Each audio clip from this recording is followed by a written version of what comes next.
When you hear the phrase soft as steel, what do you think of? While the word steel might conjure up images such as massive high-rise buildings, where does the soft part come in?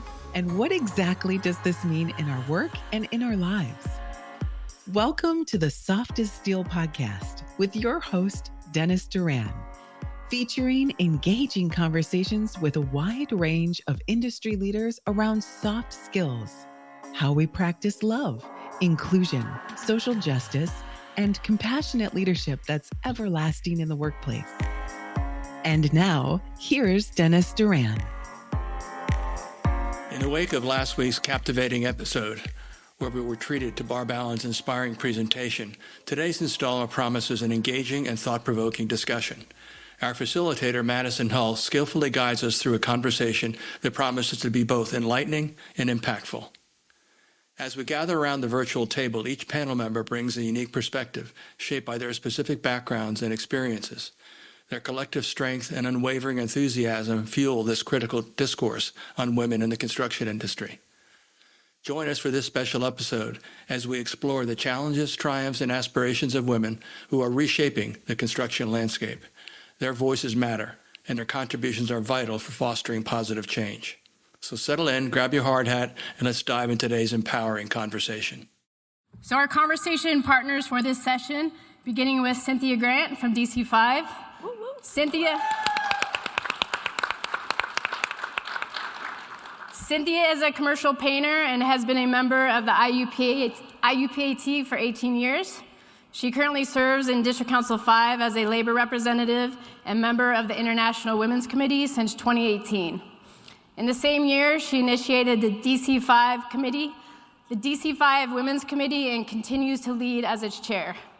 Cynthia has played a pivotal role in the growth of her local Women's Committee, and most recently led the IUPAT Women's Committee at the Tradeswomen Build Nations Conference, which had the largest constituency to date. So kudos to you on that, sister.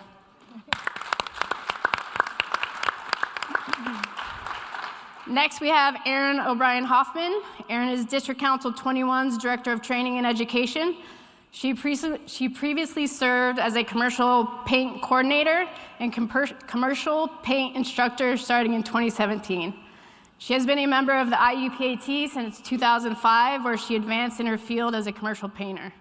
She started the DC21 Philadelphia Women's Committee in 2020 and still serves as its chair today.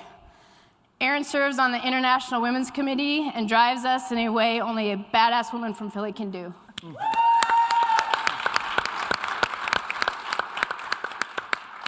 To offer the perspective as a labor leader and male ally, DC16 Business Manager, Secretary, Treasurer, Robert Williams. Robert Williams is a third-generation painter with 25 years in the industry.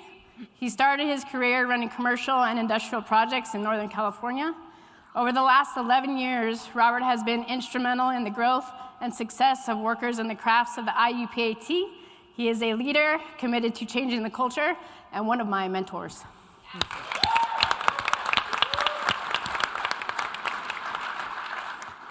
To bring the perspective from the owner and contractors, Doreen Bartoldus has had a distinguished career in civil and environmental engineering and construction management spanning over 45 years. She has managed a wide range of construction contracts from $1 million to $1.4 billion in value. Doreen holds a Bachelor of Science in Civil Environmental Engineering from Polytech Institute of New York University and an MBA in Sustainable Business from Green Mountain College.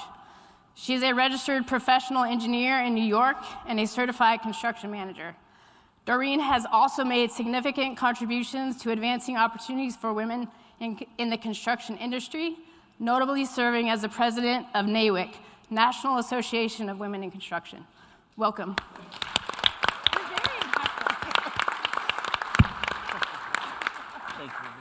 It's my 10th day in Vegas. I'm dehydrated. So let's begin. Cynthia, progress on which rung do you feel will make the most impact? Yeah, I think the most impact will be done at the unconscious biases. The unconscious bias that says women can't do this work or don't want to do this work. women do want to do this work. And we want to do it without the bullshit. We want to do it without the harassment. And I think all work is hard work, whether you're standing at a grocery checkout or you're caring for children or elderly. It's all hard work. And so I think the way that we get past that is just the opportunity for women to prove themselves. Erin, how about you? For me, it's the broken rung. That old language, that old mindset. I oftentimes get calls from my contractors, and they're very comfortable with me. Yo, I need a guy. He's got to be this tall. He weighs this much. I need him to be able to paint steel at Lincoln Financial, and I also need him to have no tattoos from the elbows down because I want to put him in the corridor of a hospital. And I say, I got a guy. It's a girl. And then I hear crickets. And then they say, okay, and then 2 weeks later, I always get that phone call that says, Erin, I'm sorry, she's great. I know. So we're here, and we need everyone, including our contractors, to embrace that. Absolutely. I love how you turn that into a how and have the conversation, and this is who's coming. Fantastic. How about you, Doreen? Yes, for me, I agree with Cynthia. It's a slippery slope, slippery ladder. It's the potential, the unconscious bias that I'm remembering is the potential versus experience. When I was at mid-level and looking to work big jobs, now you heard in my thing 1 million to 1.4 billion. I didn't just jump to do that. I did a lot of projects in between. But when I was asking to run big projects, I was doing really well as a resident engineer, and I was like, I can run a big project. They're like, no, you can't. You don't have the experience. I'm like, well, how did that guy get the experience? So I just had to keep pushing. But I was doing everything right. I was doing everything more so or double the guys were doing, and I had to wait. I had to wait my turn. I had to push. And I think the $1.4 billion job, the reason I got that was because I had to do a presentation. So the owner got to meet me in a presentation interview. And I was, and they put me forward. They took a risk, and they put me forward, and I ran a $1.4 billion job just fine. But it's that, and we need women to get to those leadership positions too. That's the slippery part, and that will have the most impact. If we can get women up those rungs and up above, we're gonna have a much better construction industry. So that hows into leadership, scaling. So let's jump to question number 2. Robert, which rung is consistent with your efforts, and how have you expanded your approach to improve the results as a business manager? It would be a combination of the slippery and also the broken rung. So some of the problems that we run into is that unconscious bias is exactly there. And some of the problems that we run into of the broken rung is the oversight. So when there's that unconscious bias that you think somebody can't do it, when you put a microphone or a microscope on somebody and you're watching every little thing that they do, it doesn't matter who it is in this room, you're gonna screw up at some point. And so having those conversations intentionally with the contractors of, by the time you give somebody the chance, give them the opportunity to be just like everybody else on the crew, and there is no difference from that. But when we try to have those conversations, some of the problems we ran into was we're doing it at an open table. People have their own concerns about being made fun of, being ashamed by my own unconscious bias that I vocalize. So one of the things that we did was engage with Barb and have her come in on those one-on-ones with the employers to try to find those issues and items that are deep down inside of where the problems are, and how can we try to help that side of it and be able to bring those opportunities forward. Perfect. Thank you for that. So part of this panel is to really give the audience that tactical how, right? We've talked about the why for the 5 years, and we've expanded 1%. So some of the next questions are really focused on the how. So starting with Cynthia, what resistance stands out for you at your position, and how have you addressed solutions or practices in your organization to respond to that resistance? Yeah, I think the biggest resistance that we find is contractors not wanting to hire women. Specifically if they've had an issue prior to, and really kind of identifying that as basically if you have an issue with a man on the job, they're not going to never hire another man.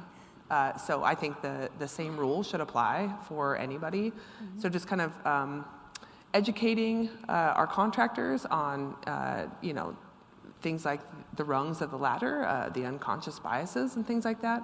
Also implementing mentorship programs and leadership development for all of our folks, including staff, superintendents, and trying to move away from that antiquated generational, idealism that this sort of work is men's work. Anymore, all work is for everybody. And, whether it's non-traditional, and I've shared this story before, but when I first became a rep, I was sitting on the front porch with my mom, and she said, a couple of generations ago, all work is non-traditional because a couple of generations ago, women didn't work. And so that really hit home with me, whether you're talking about schools or boardrooms or classrooms, so. Erin, do you have anything to add to that from your experience and your position as far as the resistance and any solutions or practices that you've been able to implement? At District Council 21, we have found that some of the best practices is really empowering women, and we do that through pre-apprenticeship programs like WINK, Women in Non-Traditional Careers, where we teach the MC3 curriculum that Sean talked about a little bit earlier, and we really gear women up to be a success in a registered apprenticeship program. And through that work, we definitely have contractor buy-in. All of our contractor associations absolutely know what WINK is. And they know that the women that are applying are rock stars, and they're hiring them. One of the biggest catalysts for change is the pre-apprenticeship pipeline, and your model is one of the best, so thanks for sharing that.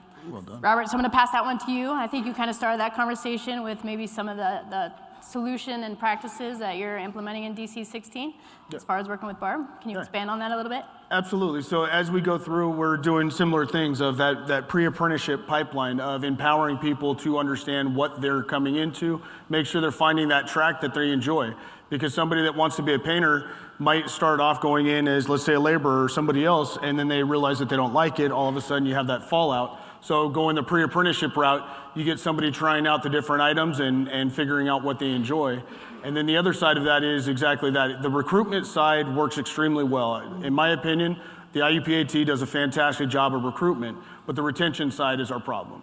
Getting that intentional conversation with the employers of this is what happens when X goes on, this is how we go through this process, this is what we do all the way across the board, is ultimately what's going to change us and going to change the culture, in my opinion. Yeah, you hit something really important on that how, right? And that conversation with the employers. And I know that we have some of it in the audience, so thank you for sharing that. Absolutely. So we're going to switch to question number 4.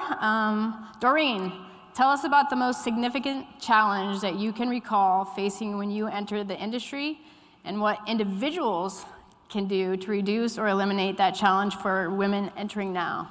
Well, Sean helped me this morning. I actually, when I thought about this question, there's so many. I have a long career, and I started a long time ago. There were lots of challenges when I started. I didn't have an education right away. I went to school at night. But I also had a daughter at 20, and I was a single mom. So childcare was tough. Daycare, et cetera. So I am very hopeful hearing what I heard this morning. But that was a barrier for me to figure out what was my next step in my career. I wanted to be in construction. I had talent for construction. I was doing drafting. I was doing estimating. Then eventually I was doing surveying. I had an opportunity to become go into the union survey as a union surveyor, but I couldn't do it because I had to worry about getting my daughter into daycare or to school. So that changed my trajectory quite a bit. I didn't do so bad. But that was a real challenge. Childcare was a real challenge for me. And individuals, Yeah. Sean was talking this morning about being more flexible as the organizations are doing, but individuals have to be supportive. Barb said before, like, you have to go pick up that sick kid. Yes, you have to go pick up that sick kid, but you know what, there's guys that have to do that too. So just the individuals can help by supporting, being part of a team, giving people some grace, some flexible hours. There's a lot of things that can be done now by individuals to help people with childcare. Yeah. Appreciate that. Erin, do you have anything to add to that, especially being at the apprenticeship in your position? Well, I was going to say a lot of my experiences kind of piggyback off of Barb's, and I also resonate.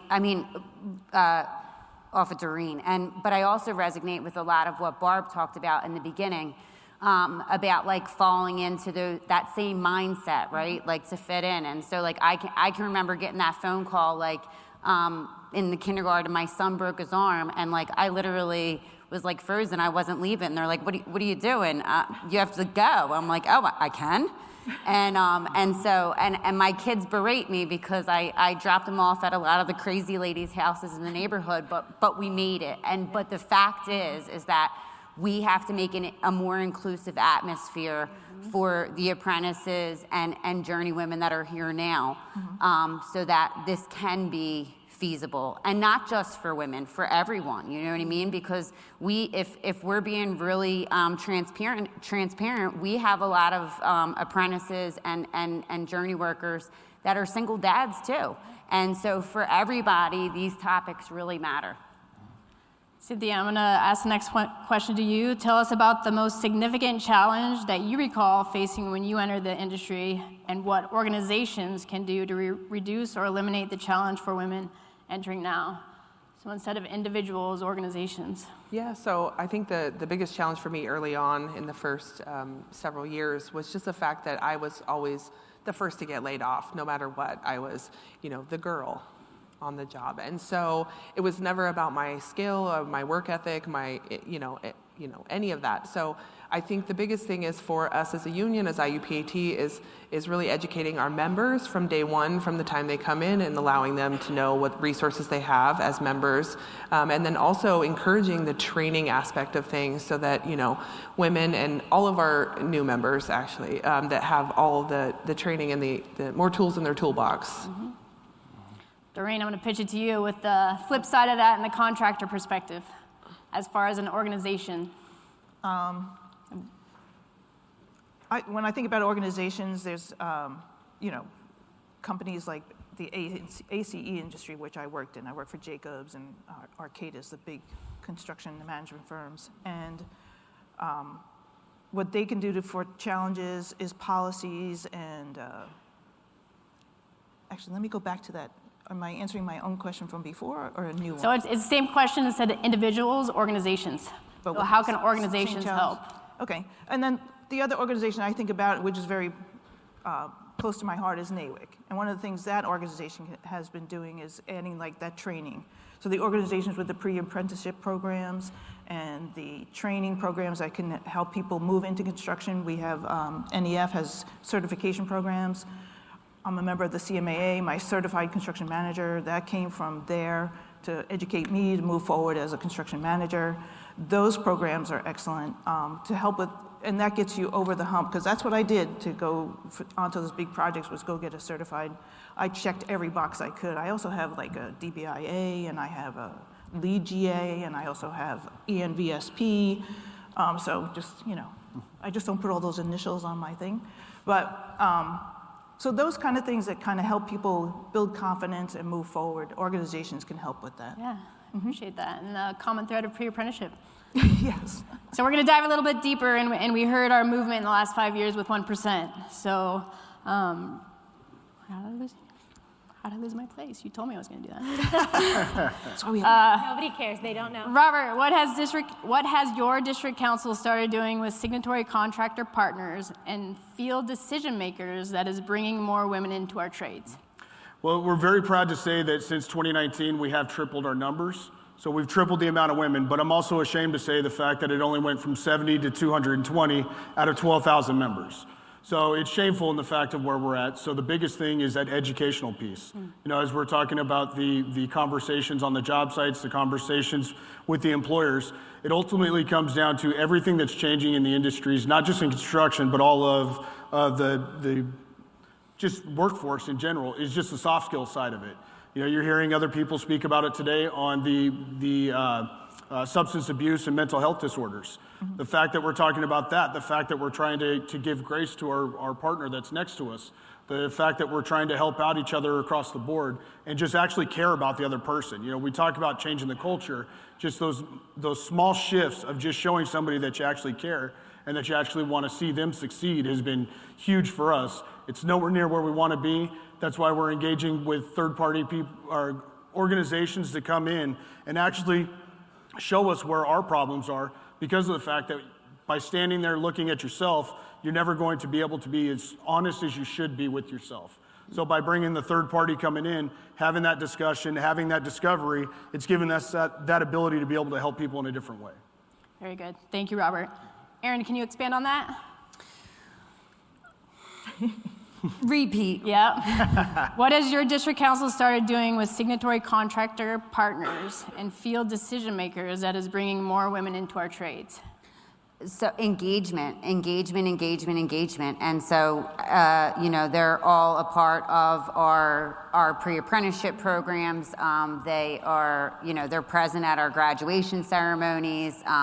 They're a part of all of this. And we've also, we look to empower women. So like even like our women's committee, like we meet, before our council meeting, and now women are becoming delegates, and you have to like see her to be her, and so that's how I really believe that a lot of our numbers have increased, because of all of our new female participation and women that are getting opportunities to move up that ladder, broken, sticky, or slippery. They're moving up. We're here. Yeah, no, so I'm curious, that engagement is so important. So in your council, who's driving that?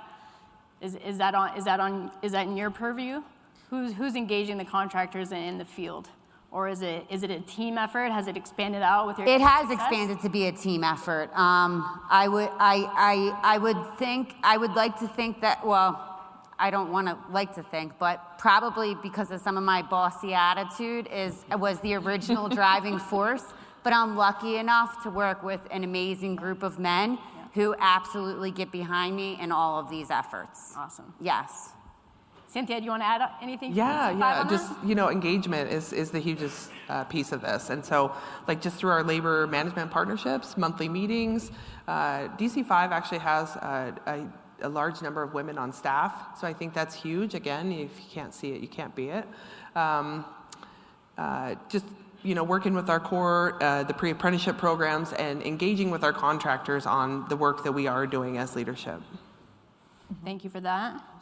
So some of these are a little redundant, but we want to hit it a couple times so people really leave here with items that they can maybe implement or come and ask us more questions on. So Aaron, as an organization, we've moved from 4% women to 5% women since 2019. Your district councils realized the largest influx. Can you articulate how you have tackled change in your district council? We are intentional about hiring women. So I have the autonomy as the director of training, the previous, commercial paint coordinator, instructor, to be part and parcel to a lot of that decision making. And so if I'm hiring a guy, I'm hiring a girl, and that's just the way that it is. And if somebody wants to come find me, they can. And also, there's so many things. It's so multifaceted. Things like childcare. So we have women that have childcare subsidy. In Philadelphia, it's called CCIS. And unfortunately, you have to have a job already in order to obtain it. Yeah. So I fudge CCIS documents all over Philadelphia. And I say that they have a job from this date because women, that's what they need in order to get there, right? Yeah. And we just have to be completely intentional. There is absolutely nothing more that fires me up than women getting opportunities in the Philadelphia Union Building Trades and at District Council 21. And so whatever it takes, I'm there for it. Awesome. A little unorthodox of a director of training, but I'm on the bus, I'm at the job site, I'm at the other training centers. We're doing this hands-on work, and I love it. Yeah, and I will say, and it works. So I want to ask everybody in the audience to write that model down, no matter what your system is at your district council. one woman, one male, one woman, one male, because one of the biggest barriers is the hunt trades, right? And we hear that across the country. I hear that in district council. When somebody comes in, they take a test and they get a list of contractors and say, go ahead, go hustle work, right? Erin's adopted the model and she's changed the culture because she's gone outside of the box with her power and with her strength. And the numbers show it, right? Her district council has the largest number of women in the IUPAT outside of Canada. So if you want to know a how, that's a how. So thank you for sharing that. Cynthia, do you want to expand on that? I don't. No? Just drop the mic.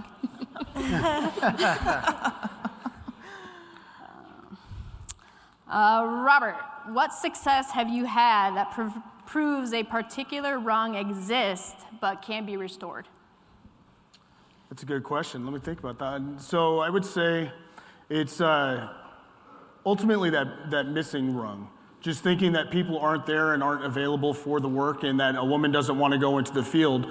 The continuation of the pre-apprenticeship programs is just continuing to show that they are there. That bias is that thought process of women don't want to get into the field is completely false because of the fact anybody in the world wants an opportunity to be able to prove themselves. And by having the pre-apprenticeship programs and the relationships with the communities, that's continuing to show that. And then we have some business reps that do a fantastic job of getting down to those pre-apprenticeship programs, getting in the process, finding out exactly who wants to go into our trades, and then working with our contractors to get them into positions and then supporting them all the way through. So it's been a fantastic model on that side. Absolutely, and I appreciate you recognizing just the missing rung, right? I think that's a huge catalyst, especially in your position and as an ally. Yeah. Cynthia, do you want to expand on this one? Sure, yeah. So I think for me, it's the broken rungs and, just that this work is too hard. And again, I will say it every time, all work is hard work. And I think the how on that one is just kind of moving away from the idea that construction is just for men. And that I think education for our members and for contractors in mentorship, again, just mentorship. And we can teach it at an apprenticeship level. We need contractor partners to teach it at a journey level and journeyman upgrade level. We can force it, again, at the apprenticeship level. We can't force them to come in on Saturdays and take a mentorship class. And so we would need the contractor partners for that. Appreciate that. Another common thread, contractor partnership. Yeah. Thanks for putting that out there. Question 9. Barb, what is one recommendation that would help labor and management work together to make steady and meaningful progress for women? I think it's training. I think it's coming together on training, whether, like, take unconscious bias, for example. Unconscious bias training, a lot of the contractors, especially the big contractors, they already have unconscious bias training, but the majority of them are check-the-box training. And workers don't want to leave the field to go in for a training anyway, and then they sit in a training and they don't really grasp what it is, and then they go back to work. And somebody says, what was that about? I don't know, something about women, right? Like, it needs to be something. I think that labor management has a really cool opportunity to help develop a really robust unconscious bias training that could be in partnership with contractors that, it could even be taught in the apprenticeship programs. It can be part of the apprenticeship program. It can be part of contractor meetings where it's more than check the box so that people actually have an opportunity to say, I disagree, or I don't understand that. And it becomes a conversation instead of just being told information that now they've been there, they don't have to do it again for a year. Yeah. I think the being in person and be able to ask that question and expand on that is so essential to the change. Yep. So thanks. It needs to be a conversation. Yeah. People need to feel comfortable to say, I don't get what you're saying, or I disagree. Okay, fine. Tell me why. Let's have the conversation. Right. How many have memorized the click safety, AB on the harassment, right? Yeah. So to your point, it's to change the culture, we got to change the culture. That's right. So Robert, can you expand on that as well? I would fully agree with that. That just the having the conversations and bringing people in to actually take the training instead of just going through the motions is vital. And the other side of that, I would also say, is don't be afraid of making the mistakes. From the ally side. So as we go through our careers, there's been many times where we've made mistakes on job sites. Just like you said, whether it was complacency or just ignorance to it and not stepping up and saying the right thing. Or as myself, I ran large crews for a lot of my career, and when I would have women on the crew with me, I was taught as a young man that I always protected my sister, my mother, and everything else. And so I took that as that's what I needed to do to help that person get to the end of their career. Ultimately, I screwed up by not teaching them every aspect of the trade. I recognize that piece in myself, and now I'm not afraid to have the conversation and recognize my faults of what I personally did instead of always shoveling the blame or the intent on the other person that they didn't live up to it. Because I could have said, well, she just couldn't keep up, she couldn't do this. It wasn't her fault, it was my fault for not training and getting her to that level of what I would expect from everybody on the crew and that expectation level of everybody on the crew, and I failed my crew at that. But we so love you for that recognition and changing the culture now, so thank you for that. Doreen, what role do you feel women as individuals need to play in building a more equitable ladder to entry? I can see it happening here. So that slippery rung where you get women to leadership, when women get to power, like Erin, there's so much more we can do. We can go back and help repair those rungs. We can go have those conversations in those management positions. So when I got to that really big project, there was lots of people there. It was very diverse. And some of the things I did was walk around with the health and safety person, because I was in charge of the project, and we had a joint venture. Skanska was the contractor, so we had a partnering. We put in being equitable to everyone on the project, make sure everybody came away with good things on their resume with the project. The other thing, walk around the site, make sure the bathrooms were clean. We went into the shanties, make sure there were no naked ladies on the thing, or words or anything. Luckily, New York City does have a EEO law, so that we had to be compliant with that, and we had to report on that. I went out and talked to the women who were on the site, who were working the site, and let them know that I was there if they needed anything. And I didn't avoid them. I made sure I connected with them. So there's a lot we can do. And also, when I got to the power where I was hiring and firing, I pulled out those women's resumes and said, let's talk to these women. And many women get hired that way. One of the things women have a problem with is singing their own praises.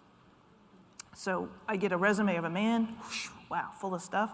Get a resume of a woman, and no wonder they're being tossed aside. There's only like one sentence. I'd have to read between the lines or get them in and interview them and find out they did exactly what I needed them to do.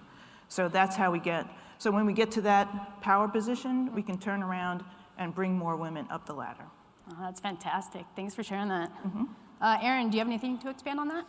Just, to be an absolute cheerleader for women. You know what I mean?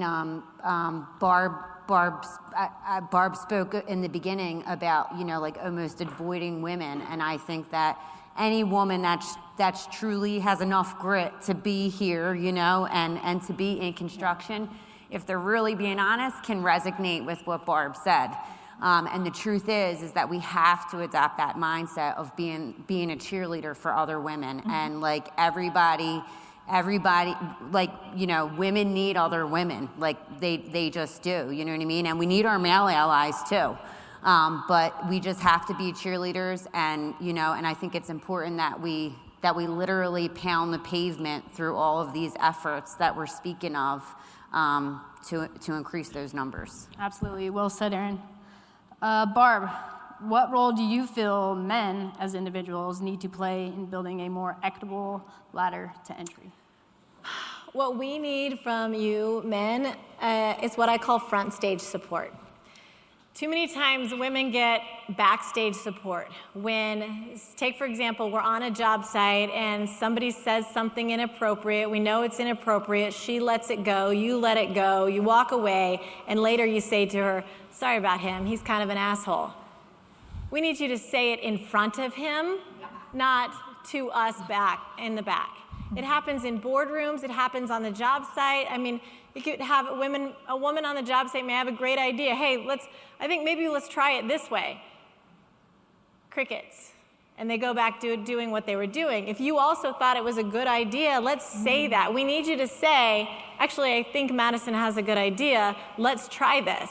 instead of later going back around and saying, hey, I liked your idea, sorry nobody else did. We need that front stage support. We need you to say, show us, show everyone else, really, it's not us, show everyone else that you believe in us.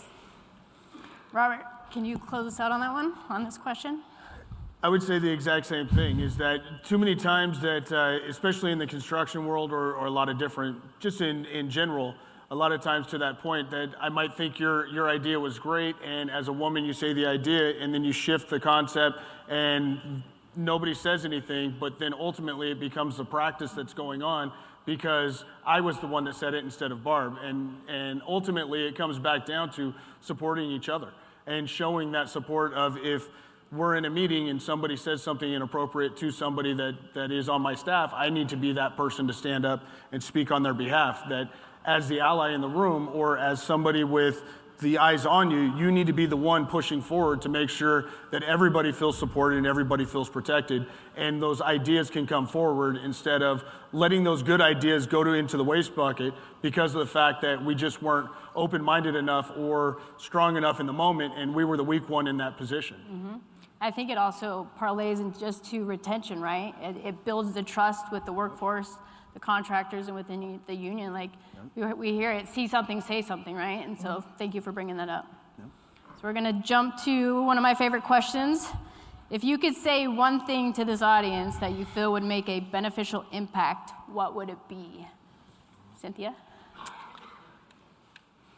Diversity, inclusion are not just buzzwords. They're essential ingredients for success in the construction industry. We don't want to be just a box, the checked box anymore, so. Erin? So this is construction, and there's we have a group of contractors and folks from labor here, and everything in construction boils down to dollars and cents. And if we can remove some of these biases that we have, everyone can be more productive at their job. So rather than a woman having to do all that work to prove, that she can do this, maybe you can allow her to do her job, whether that woman be a rank and file member or that woman be a staff member on your team, and allow her to be more productive by working on some of your unconscious biases, because at the end of the day, it's dollars and cents and it's man hours, and if you want to see an uptick in that, if some of us women up on this stage are able to move the dial with increasing our women participation numbers, just think about what we could increase if we just had the autonomy to do our jobs. Yes. Very well said. Yeah, that's a good one. Robert? If I could, for just please. real quick, I just want to piggyback onto what Erin said, and that is, women make really good leaders if given the chance, and so we strive as women, and I know that I can speak for the women up on here and, all the women that I know in the industry, and that is we eventually get to a certain point in our careers, we were discussing this at dinner last night, where it's what's next, and I know it was for me, we all called it something different, but you get to the journeyman level, and at some point you say, what's next? And what's next would be foreman, and then what's next is superintendent, and then potentially you get into some sort of leadership role, or you're teaching safety classes, or you're, moving up in your company where you become an estimator. And so given the chance, women thrive as if they're supported. So. Thank you for adding that. Robert? So I'm going to go a little bit different route, and it's going to be a little bit of a challenge to everybody in the room. It's stop being a coward. I spoke about it a second ago. Stop being afraid of change. Stop being afraid of trying to change a culture. If we're going to stand in a room at a general convention and we're going to say that we're going to do something, actually stand up and do it. We do that too often, that we say we want to do something. We do exactly what we're saying we shouldn't be doing with the click safety and just checking a box. We do it too goddamn often. We've got to be the ones that are making that change, whether we're talking about women in construction, whether we're talking about the diversity, equity, and inclusion, whether we're talking about mental health and safety, whether we're talking about substance abuse. The only way something happens is if we start being brave enough to open ourselves up to what our honest issues are. Whether it's I have an unconscious bias that I have to recognize, whether it's the historical practices, whatever it is, we've got to be honest enough with ourselves to have that conversation so we can make the shift in the culture to be able to make a difference long term. Otherwise, we're going to be here in 5 more years saying the same things and doing absolutely nothing about it. Yep. Thank you for that, Robert. Doreen. Oh my goodness. Yes, yeah, give him Yeah.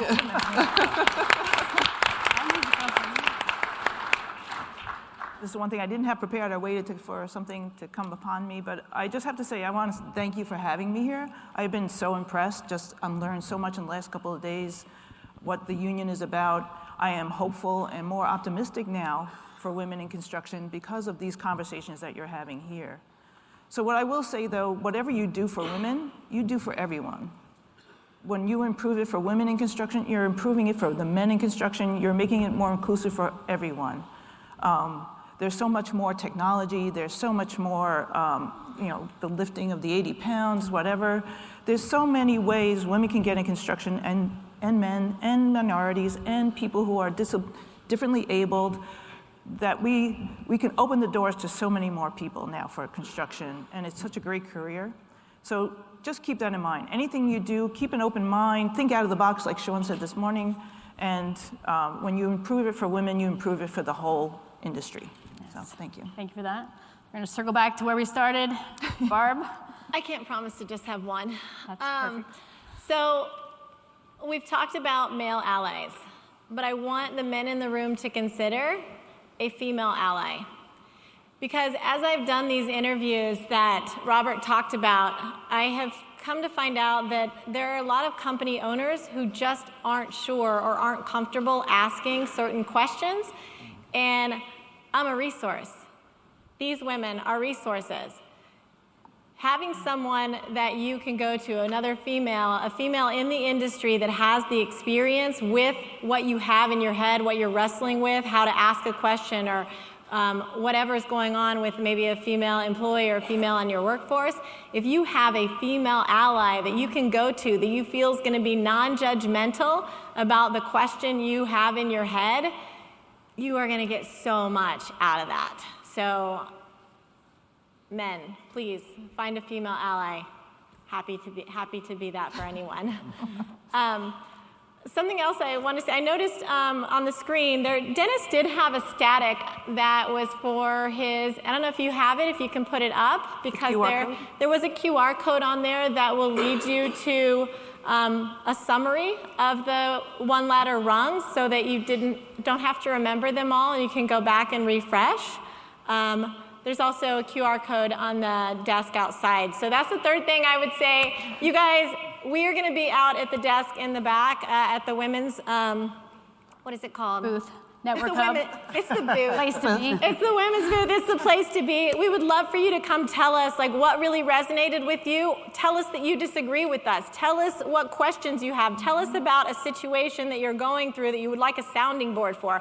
We would love for you to come out and have those conversations with us because that's what we want it to be, a conversation. Mm-hmm. What a perfect segue. Thank you, Barb.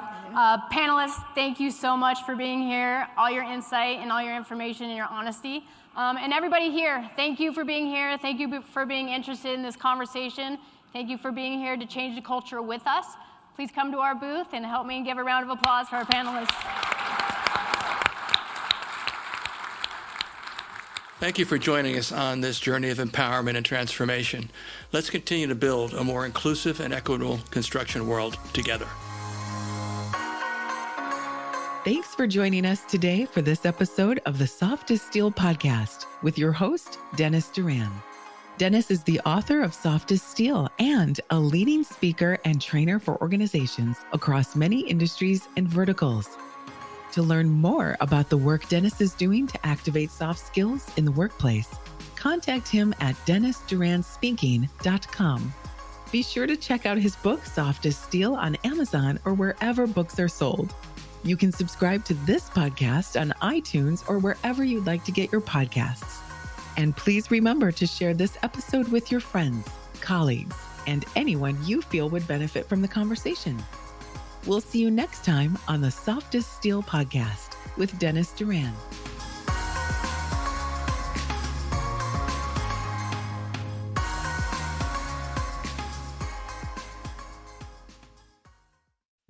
Produced by Audivita Studios. Connect your voice to the world.